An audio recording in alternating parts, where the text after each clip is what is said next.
جمال الوجود بذكر الإله وتصفو الحياة بنور هدى. ابوبکر همراهی پیامبر صلی الله علیه و سلم در غار ثور. به نام عزت پاک با عرض سلام و ادب و احترام.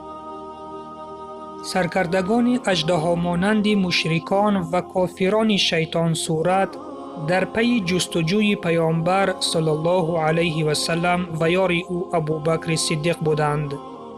همه آنها سواره به نزد کوه ثور رسیده به در غار، آنجایی که پیامبر صلی الله علیه و سلم و یارش در آن پنهان بودند ایستادند. چون ابوبکر خداوند از او راضی بود سواره ها را دید، وجودش را ترس فرا گرفت. او خوف از آن داشت که آنها بر پیامبر غالب می آیند.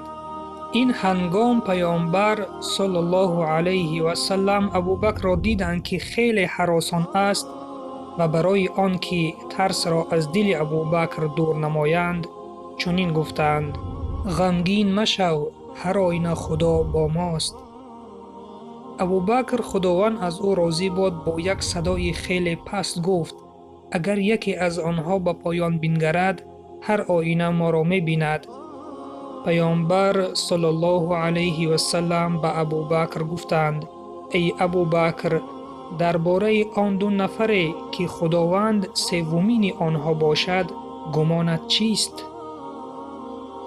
پس این آیت قرآن نازل شد: اگر شما یاریش نکنید، آنگاه که کافران بیرونش کردند خدا یاریش کرد.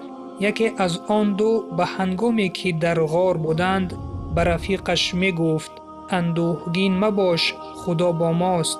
خدا به دلش آرامش بخشید و با لشکرهایی که شما آنها را نمی دیدید قوتش داد و کلام کافران را پست گردانید، زیرا کلام خدا بالاست و خدا پیروزمند و حکیم است. سوره توبه آیت 40. بله برادر و خواهر ایمانیم، فضیلت ابوبکر این بود که خداوند او را در این آیت ذکر کرد. بله او سزاوار این مقام است.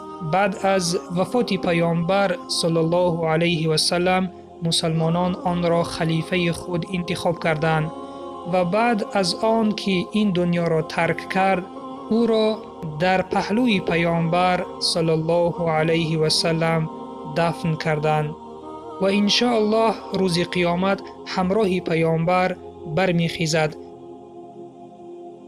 پس وای بر حال آن شخصانی که خلافت ابوبکر را نمیپذیرند. ابوبکر و این چنین دیگر صحابگان را دشنام میدهند. شما با این سخنهایتان نه تنها ابوبکر را بلکه پیامبر صلی الله علیه و سلم را نیز تحقیر میکنید. نخود که پیامبر صلی الله علیه و سلم نتوانست یکی از بهترین دوست خود را به راه راست هدایت فرماید. این چه تهمت است که در حق آنها میزنید؟ توبه کنید، باز بگردید به سوی الله. خداوند توبه پذیر است وگرنه خیلی عذاب سخت را منتظر باشید. و سلام بر آن شخصانی که راه هدایت را پیش گرفتند.